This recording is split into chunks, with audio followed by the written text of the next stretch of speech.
உங்கள் favourite TV ஷோக்களை இனி miss பண்ண தேவையில்லை. ZEE5 இல் முற்றிலும் இலவசமாக காணுங்கள். இங்கேயும் எப்பொழுதும். இத பார், நீ உன் புருஷன் கூட சந்தோஷமா வாழணும்னு ஆசைப்பட்டா மாறி பக்கத்துல இருந்துகிட்டே நீ எனக்கு விசுவாசமா நடந்துக்கணும். அதாவது மாறி மேடத்துக்கு நான் துரோகம் பண்ணணும், அதுவும் அவங்க பக்கத்துல இருந்துகிட்டே அவங்க முதுகுல குத்திக்கிட்டே அவங்களுக்கு நம்பிக்கை துரோகம் பண்ணணும். நீங்க சூர்யா சருக்கு பண்ணிட்டு இருக்க மாதிரி. என்னமோ நீ பெரிய உத்தம புத்திரி மாதிரியா பேசுற?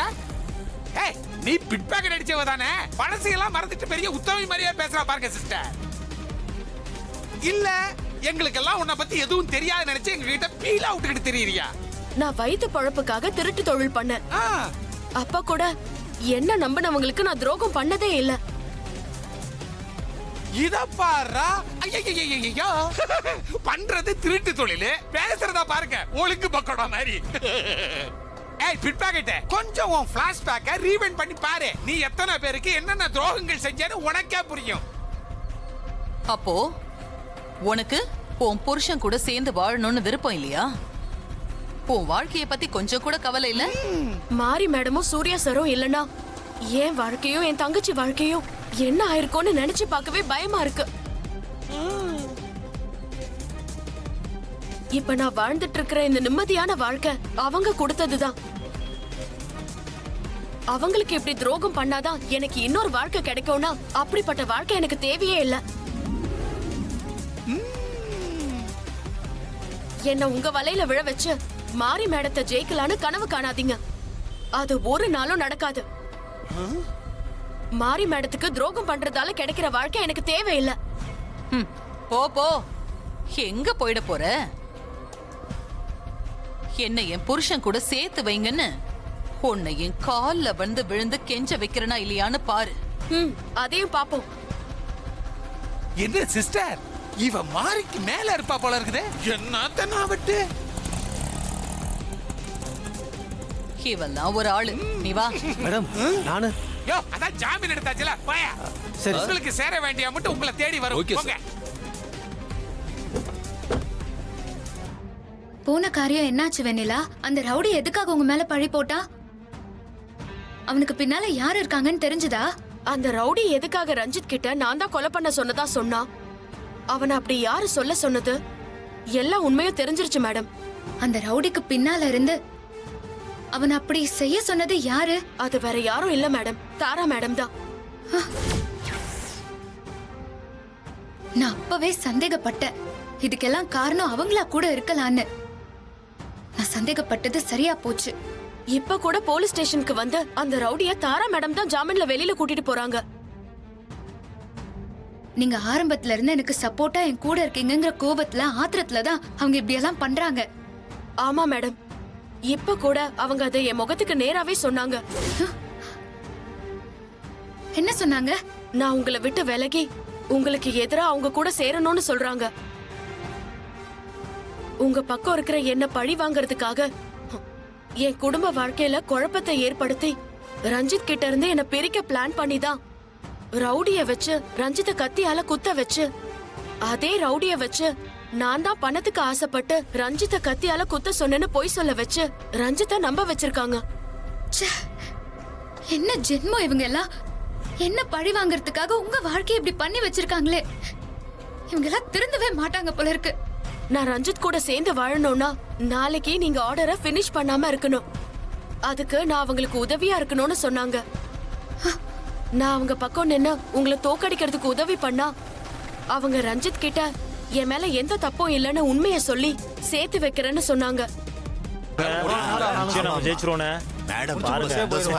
கண்டிப்பா நாம ஜெயிக்க போறோம். வாங்க, சுறுசுறுப்பா இருக்கணும்பா. கண்டிப்பாண்ணே, நிச்சயமா.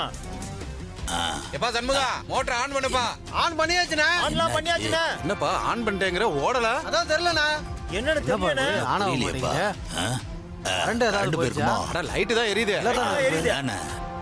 காலையில தான் செந்தில் அண்ணன் வந்து ரிப்பேர் பண்ணிட்டு போறாரு. இப்போ ஏன் ஓட மாட்டேங்குது? இப்போ மிஷின் ஓடலையே. ஒண்ணும் புரியலையே.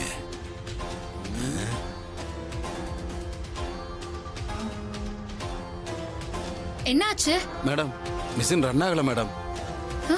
லஞ்ச் பிரேக் முன்னாடி வரைக்கும் நல்லா தானே ஓடிட்டு இருந்துச்சு.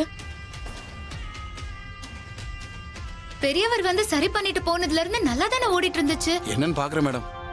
ம்.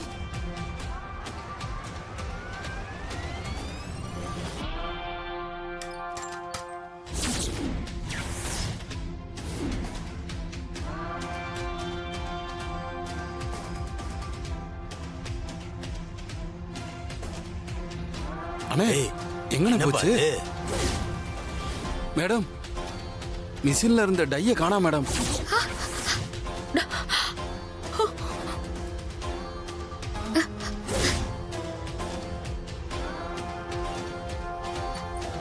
என்ன டைய காணுமா? ஆமா மேடம். மிஷின் உள்ள இருந்த டை எப்படி காணாம போகும்? தெரியலையே மேடம். டை இருந்தாதான் மிஷின் ரன் ஆகும் மேடம். இத பத்தி நல்லா தெரிஞ்சவங்க தான் மிஷினை ஓபன் பண்ணி உள்ள இருக்க டைய கலட்டி எடுத்திருக்காங்க மேடம். யார் இந்த வேலையை செஞ்சது? உண்மையை சொல்லுங்க. மேடம் எனக்கு இவங்க 2 பேர் மேலதான் டவுட்டா இருக்கு மேடம். காலையில இருந்து இவங்கள நான் கவனிச்சுக்கிட்டு தான் இருக்கேன். மிஷின் ரிப்பேர் ஆகுறதுக்கு முன்னாடி கூட இவங்க 2 பேரும் மிஷின் பக்கத்துல தான் இருந்தாங்க. அதுக்கப்புறம் தான் மிஷினே ரிப்பேர் ஆச்சு மேடம். மேடம் இப்ப நாங்க சாப்பிட்டு கையை கழுவிட்டு வரும்போது கூட இவங்க 2 பேரும் மிஷின் பக்கத்திலே இருந்தாங்க. நான் பார்த்தேன் மேடம். யார் இவங்க 2 பேரும்? புதுசா இருக்காங்க. தாரா மேடம் சொல்லிதான் மில்லுல புதுசா வேலைக்கு சேர்ந்திருக்காங்க மேடம். நான் உங்ககிட்ட ஒரு வார்த்தை கேட்கணும்னு சொன்னேன் மேடம். ஆனா தாரா மேடம் நான் சொன்னா கேட்க மாட்டீங்களா? இருங்க சூர்யா சாருக்கு ஃபோன் பண்றேன்னு சொன்னாங்க. அதான் உங்ககிட்ட அப்புறமா சொல்லிக்கலான்ட்டு.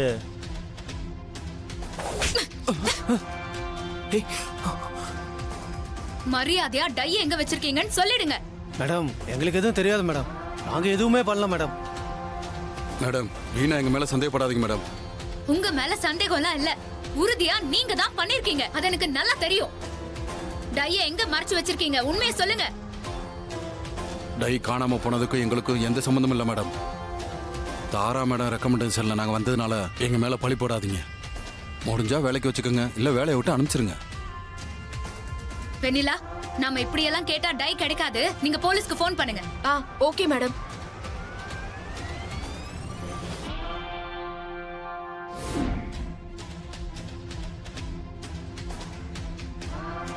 Okay sir. சார் நான் தான் ஃபோன் பண்ணேன் சார். ஜீ5 ஆப்பை டவுன்லோட் செய்து அனைத்து எபிசோடுகளையும் இலவசமாக பாருங்க.